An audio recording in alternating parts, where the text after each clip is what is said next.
जय हिंद। आज हम चर्चा करेंगे पेंशन के प्रकार के बारे में, जो मध्य प्रदेश सिविल सेवा पेंशन नियम 1976 उसके नियम 32 से लेकर 38 तक में दिए हुए हैं। ये विभिन्न 7 प्रकार हैं, 7 टाइप्स हैं इसके पेंशन के, जो पेंशन नियमों में दिए गए हैं। नियम 32 में हम अधिवार्षिकीय पेंशन या सेवानिवृत्ति पेंशन भी इसे बोला जाता है, उसकी चर्चा करते हैं। 33 में है निवृत्तिमान पेंशन। 34 में है अगर निगम, कंपनी, निकाय या उसके अधीन कभी संविलियन होता है और शासकीय सेवक को जो पेंशन मिलती है वो इसके अंतर्गत आती है। 35 में आता है अशक्त पेंशन और 36 में हम क्षतिपूरक पेंशन की बात करते हैं। 37 है अनिवार्य सेवानिवृत्ति पेंशन या बाध्य सेवानिवृत्ति पेंशन और नियम 38 में हम अनुकंपा भत्ते के बारे में पढ़ते हैं। तो सबसे पहले इसको समझ लेते हैं कि नियम 32 में ये जो अधिवार्षिकीय पेंशन या सेवानिवृत्ति पेंशन दी गई है उसका क्या मीनिंग होता है। तो अधिकांशतः हम इससे परिचित ही हैं कि जब शासकीय सेवक के लिए जो सेवानिवृत्ति की आयु निर्धारित है कि उसकी जो आयु है वो 60, 62 या 65 वर्ष जो अलग अलग कैडर के लिए डिसाइडेड है, उस हिसाब से उसकी जब सेवानिवृत्ति की आयु को वो प्राप्त कर लेता है तब फिर आगे उसे शासकीय सेवा में नहीं रखा जाता, उसे अधिवार्षिकीय सेवानिवृत्त कर दिया जाता है। और ये जो अधिवार्षिकीय सेवानिवृत्ति पर पेंशन मिलती है फिर उसे हम अधिवार्षिकीय पेंशन या सेवानिवृत्ति पेंशन कहते हैं। इसमें हमें ये ध्यान रखना है कि मूलभूत नियम 56 के अनुसार इसमें शासकीय सेवकों की अधिवार्षिकीय आयु डिसाइड की गई है, जो अब हम जानते हैं मार्च 2018 से 62 वर्ष की आयु में सभी शासकीय सेवक अधिकांशतः रिटायर होते हैं।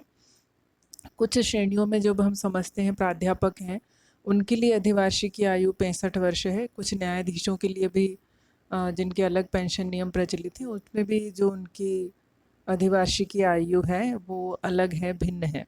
तो ये साधारण है, सबसे ज़्यादा प्रचलन में यही रहती है अधिवार्षिकीय पेंशन या सेवानिवृत्ति पेंशन।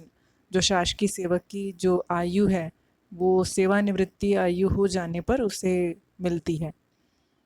नियम 33 में हम निवृत्तिमान पेंशन पढ़ते हैं, जिसमें हमें ये चीज़ बताई गई है कि कोई भी शासकीय सेवक अगर उसकी 20 वर्ष या 25 वर्ष की सेवा पूर्ण हो जाती है तो उसको शासन यदि चाहे तो उसे सेवानिवृत्त कर सकता है।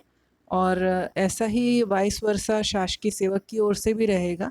यदि शासकीय सेवक चाहता है कि वो और आगे सर्विस नहीं कर पा रहा है या उसके कुछ और कारण हैं जिससे वो शासकीय सेवा से निवृत्त होना चाहता है तो वो निवृत्तिमान पेंशन ले सकता है, जिसको हम स्वैच्छिक सेवानिवृत्ति के माध्यम से जानते हैं। अब ये है इसमें कि 1 माह का नोटिस देना पड़ता है या फिर तत्काल में अगर वो दे रहा है इस प्रकार का तो उससे फिर 1 माह का वेतन जमा कराना पड़ता है। और अधिकांश कैडर के लिए ये 20 वर्ष की आयु निर्धारित है। कुछ हैं एग्जीक्यूटिव्स जिनके लिए 25 वर्ष की सेवाएं पूरी करना अनिवार्य होता है। तो 1 अक्टूबर 2002 से ये चीज़ संशोधित कर दी गई है कि 1 माह का एक मुश्त वेतन भुगतान करके या 1 महीने पहले नोटिस दे करके सेवानिवृत्त किया जा सकता है किसी शासकीय सेवक को। और यही शासकीय सेवक शासन के लिए कर सकता है कि 1 महीने पहले वो इसके लिए आवेदन पत्र दे दे अथवा एक मुश्त वो 1 महीने का वेतन जमा कर दे। तो ऐसी स्थिति में उसे जो पेंशन मिलेगी उसे हम निवृत्तिमान पेंशन बोलते हैं। आगे हम नियम 34 में ये पढ़ते हैं कि यदि ऐसी स्थिति होती है कि कोई शासकीय सेवक है, वो किसी निगम, निकाय या कंपनी में नौकरी कर लेता है, उसमें नियोजित हो जाता है और उसकी जो शासकीय सेवाएं हैं उसका संविलियन करने की अनुमति दे दी जाती है कि आपकी जो सेवाएं हैं उसमें उसका संविलियन हो जाता है निगम, निकाय या कंपनी में। तो ऐसे निगम या निकाय, कंपनी जो शासन में या तो आंशिक रूप से या पूर्ण रूप से शासन के द्वारा नियंत्रित होती हैं या उनको कोई ग्रांट दी जाती है, फाइनेंशियली कोई एड दी जाती है, वो शासकीय सेवक को लोकहित में उसमें संविलियन कर दिया जाता है। तो शासकीय सेवा से निवृत्तिमान सेवानिवृत्ति उसको माना जाता है और जो भी प्रचलित नियम होते हैं उसके अनुसार उसे सेवानिवृत्ति हितलाभ दिए जाते हैं संविलियन के हिसाब से। तो ये नियम 34 में आता है। नियम 35 में अशक्त पेंशन आती है। जैसे हम इसके नाम से समझ पा रहे हैं कि अशक्त पेंशन यानी इस तरीके की स्थिति है कि हम जो भी शासकीय सेवक है वो कार्य करने के लिए सक्षम नहीं है। इसमें ये चीज़ ध्यान रखनी कि यदि कोई शासकीय सेवक मानसिक रूप से या शारीरिक रूप से इस प्रकार से अशक्त, असक्षम हो जाता है कि वो आगे शासकीय सेवा नहीं कर पा रहा है, स्थायी प्रकार की उसकी जो भी बीमारी है या अशक्तता है उसके कारण से, तो फिर उसको सेवानिवृत्त अगर किया जाता है और उस पर जो पेंशन दी जाती है उसको हम अशक्त पेंशन कहते हैं।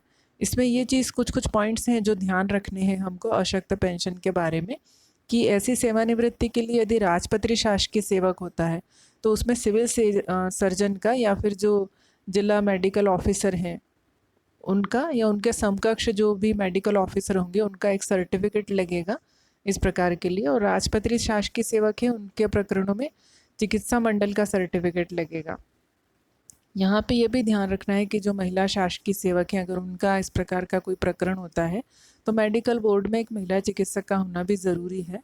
हम सामान्यतः ये देखते हैं कि चूँकि शासकीय सेवक एक लंबे समय से शासकीय सेवा कर रहा होता है, अपना लंबा समय यहाँ देता है, तो चिकित्सा मंडल ने अगर ये बोल दिया है कि भाई शासकीय सेवक को थोड़े कम परिश्रम वाले पद पर हम कहीं नियुक्त कर सकते हैं, एडजस्ट कर सकते हैं, उसके द्वारा ऐसी अनुशंसा अगर की जाती है तो शासकीय सेवक से उसकी सहमति लेकर के उसे ऐसे पद पर ट्रांसफ़र किया जा सकता है, उसकी पदस्थापना वहाँ पर की जा सकती है।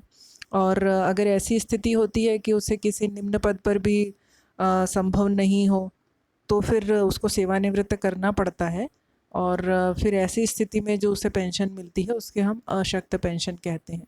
लेकिन एक बात का और मैं यहाँ ज़िक्र करना चाहती हूँ कि जैसे भारत सरकार का जो श्रम मंत्रालय है उसने इस प्रकार की सेवानिवृत्ति को बैन किया हुआ है कि ये जहाँ तक संभव हो न की जाए, और राज्य शासन ने भी इसको फॉलो किया हुआ है कि चिकित्सा आधार पर किसी को सेवानिवृत्ति न दी जाए। अगर संभव है तो उसको, जैसे कि हमने अभी आगे इसमें पढ़ा कि अगर निम्न पद पे जा सकता है, किसी और कम परिश्रम वाले पद पर उसको स्थानांतरित किया जा सकता है, पदस्थापना की जा सकती है, तो वो की जानी चाहिए। और जहाँ तक संभव हो उससे ऐसी लाइट ड्यूटी ली जा सकती है। भारत सरकार के अलावा राज्य सरकार के ये भी निर्देश हैं कि यदि ऐसे पद नहीं हैं तो उन पदों को सृजित भी किया जा सकता है, पर्टिकुलर वो पद बनाए भी जा सकते हैं। तो ठीक है, इसमें आप अगले इसमें ये पढ़ते हैं कि यदि शासकीय सेवक को इस प्रकार की जो अशक्तता हुई है वो उसकी खुद की कुछ खराब आदतों के कारण हो रही है तो फिर उसको इस तरीके से सेवानिवृत्ति नहीं दी जाएगी, कुछ उस पर एक्शन भी लिया जा सकता है।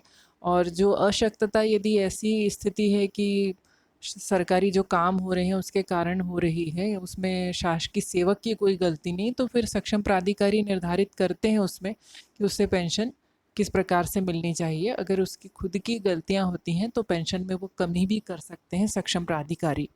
तो ये हम अशक्तता पेंशन के बारे में पढ़ लिया हम लोगों ने। अगला पॉइंट है जो नियम 36 में दिया हुआ है, जो क्षतिपूरक पेंशन या क्षतिपूर्ति सेवानिवृत्ति पेंशन के बारे में हमको बताता है। इसमें ये चीज़ हमें ध्यान रखनी है कि यदि कोई शासकीय सेवक जो है उसकी पद की समाप्ति के कारण उसको सेवा मुक्त का चयन करना पड़ता है, और शासकीय सेवकों को ऐसी स्थिति में दो विकल्प दिए जाते हैं अगर उसका पद समाप्त किया जा रहा है शासकीय सेवा में। तो या तो ये कि वो उसके द्वारा जो सेवाएं की गई हैं शासन के लिए और उसमें वो क्षतिपूरक पेंशन ले ले, या फिर प्रस्तावित पद वाले पद पर नियुक्ति स्वीकार कर ले। कोई पद अगर उसको और दिया जा रहा है, उसका पूर्व पद है उसको समाप्त किया जा रहा है और उसके कारण या तो वो पेंशन ले ले, या जो नया पद उसको दिया जा रहा है कि इस पद पे आप नियुक्ति स्वीकार करके अपने जो पहले के पद पर सेवाएं की गई हैं उनको नए पद के लिए पेंशन में संगणित करवा ले। तो अगर वो ये स्वीकार करता है, ख वाला पॉइंट स्वीकार कर लेता है कि नए पद पर प्रस्तावित पद पर नियुक्ति ले ले और जो पहले की सेवाएं हैं उसको उसके लिए गणना में करवा ले, सीनियरिटी उसके काउंट करवा ले, वो ऑप्शन ले, तो उसे फिर सेवानिवृत्ति नहीं लेनी पड़ेगी। लेकिन यदि वो पहला वाला ऑप्शन लेता है कि क्षतिपूरक पेंशन ले ले, तो जाहिर सी बात है कि ऐसी स्थिति में जो पेंशन उसे दी जाएगी उसे हम क्षतिपूरक या क्षतिपूर्ति सेवानिवृत्ति पेंशन कहेंगे। अगला हम नियम 37 में ये पढ़ते हैं कि अनिवार्य सेवानिवृत्ति पेंशन, जिसको हम बाध्य सेवानिवृत्ति पेंशन भी कहते हैं। तो यदि कोई सक्षम प्राधिकारी ऐसा पाता है किसी शासकीय सेवक के विरुद्ध कोई कार्रवाई होती, विभागीय जांच होती है और दंड स्वरूप भी वो उसको अनिवार्य सेवानिवृत्त कर सकता है, मतलब ज़बरदस्ती सेवानिवृत्त कर देना। थोड़ा सा इसमें ये रहता है कि यदि उसे सेवा से पृथक कर दिया जाता है तो ये जो सेवानिवृत्ति हित लाभ होते हैं उसमें से कुछ भी नहीं मिलता है। लेकिन अनिवार्य सेवानिवृत्ति या बाध्य सेवानिवृत्ति में अधिकांश जो इमोल्यूमेंट्स हैं सरकार की तरफ से मिल जाते हैं। तो ऐसी स्थिति में जब दंड स्वरूप उसे सेवानिवृत्त करना होता है शासकीय सेवक को, तो अनिवार्य सेवानिवृत्ति या बाध्य सेवानिवृत्त उसे बोला जाता है। और ऐसी स्थिति में जो पेंशन उसे मिलती है उसको हम अनिवार्य सेवानिवृत्ति पेंशन या बाध्य सेवानिवृत्ति पेंशन कह सकते हैं। एक क्लॉज इसमें ये ध्यान रखना है कि कोई भी ऐसी स्थिति होगी कि अनिवार्य सेवानिवृत्ति तिथि को जो पेंशन दी जाएगी या डीसीआरजी दी जाएगी वो 2/3 भाग से कम राशि स्वीकृत नहीं की जानी चाहिए। लेकिन यहाँ ये भी ध्यान रखना है, कुछ प्रकरण ऐसे आते हैं कि यदि व्यक्ति की 20 वर्ष की आयु नहीं 20 वर्ष की सेवा नहीं हुई है तो ऐसी स्थिति में फिर उसको अनिवार्य सेवानिवृत्ति का दंड नहीं दिया जा सकता है, किसी और दंड पे इसमें विचार किया जाना होगा। सामान्य प्रशासन विभाग के ये नियम है कि जो निर्धारित सेवा अवधि है वो पूरी होने के बाद ये दंड दिया जा सकता है। यदि ये सोचे कि 15 साल में किसी को अनिवार्य सेवानिवृत्ति का दंड दे दिया जाए और उसको सारे सेवानिवृत्ति हितलाभ मिल जाएं तो ये संभव नहीं होगा। इस दंड को फिर परिवर्तित करना होगा। तो दंड देने से पहले इस चीज़ को भी हमें ध्यान रखना पड़ेगा कि इसकी सेवाएं इस योग्य हैं भी या नहीं है कि इसे अनिवार्य सेवानिवृत्ति दी जा सके। बहरहाल नियम 37 में अनिवार्य सेवानिवृत्ति पेंशन दी जाएगी यदि किसी दंड के मामले में उसे अनिवार्य सेवानिवृत्ति या बाध्य सेवानिवृत्ति किया जाता है। हम अंतिम प्रकार की तरफ बढ़ते हैं जिसमें नियम 38 में अनुकंपा भत्ते के बारे में दिया हुआ है। कई बार हम लोग ये चीज़ पढ़ चुके हैं, इससे फिर दोहराते हैं कि यदि किसी शासकीय सेवक को सेवा से पृथक कर दिया जाता है, पदच्युत कर दिया जाता है, उसको डिसमिसल या रिमूवल हो जाता है उसका, तो उसे पेंशन या उपदान की पात्रता नहीं रहती है। लेकिन अगर कोई ऐसा प्रकरण है विशेष टाइप का जिसमें सक्षम प्राधिकारी ये समझता है कुछ ऐसे उसमें कारण हैं और वो ये पाता है कि कुछ अनुकंपा के बतौर शासकीय सेवक जो अब सेवा में नहीं रहेगा उसको कुछ अनुकंपा भत्ता स्वीकृत किया जा सकता है तो वो दे सकते हैं सक्षम प्राधिकारी और उसको हम अनुकंपा भत्ते कहेंगे। ऐसी स्थिति में जो पेंशन मिलेगी उसको हम अनुकंपा भत्ते कहेंगे और एक्चुअल वो एक अमाउंट होता है जिसको हम अनुकंपा भत्ते कहते हैं। और इस प्रकार का अनुकंपा भत्ता जो है वो क्षतिपूर्ति पर मिलने वाली पेंशन की जो राशि है उसके 2/3 भाग से अधिक नहीं होना चाहिए। ये चीज़ यहाँ पे ध्यान रखनी। तो इस प्रकार हमने पेंशन के 7 प्रकारों के बारे में पढ़ा। यहाँ पर जो हमने ये देखा कि किस प्रकार से अधिवार्षिकीय पेंशन होगी या सेवानिवृत्ति पेंशन जो सामान्यतया सेवानिवृत्ति की आयु पर मिलेगी, निवृत्तिमान पेंशन जो 20 या 25 वर्ष की सेवाएं होने पर, निगम कंपनी या निकाय उसके अधीन संविलीन होने पर पेंशन, अशक्तता पेंशन, क्षतिपूरक पेंशन, अनिवार्य सेवानिवृत्ति पेंशन और अनुकंपा भत्ते। तो ये पेंशन नियमों के अनुसार पेंशन के प्रकार हो गए 7। और हमने मध्य प्रदेश कोषालय संहिता में भी पढ़ा है कि पेंशन 2 प्रकार की होती है, सेवा पेंशन और राजनीतिक पेंशन। तो राजनीतिक पेंशन वो है जो सेवा पेंशन नहीं है, वो राजनीतिक पेंशन होती है।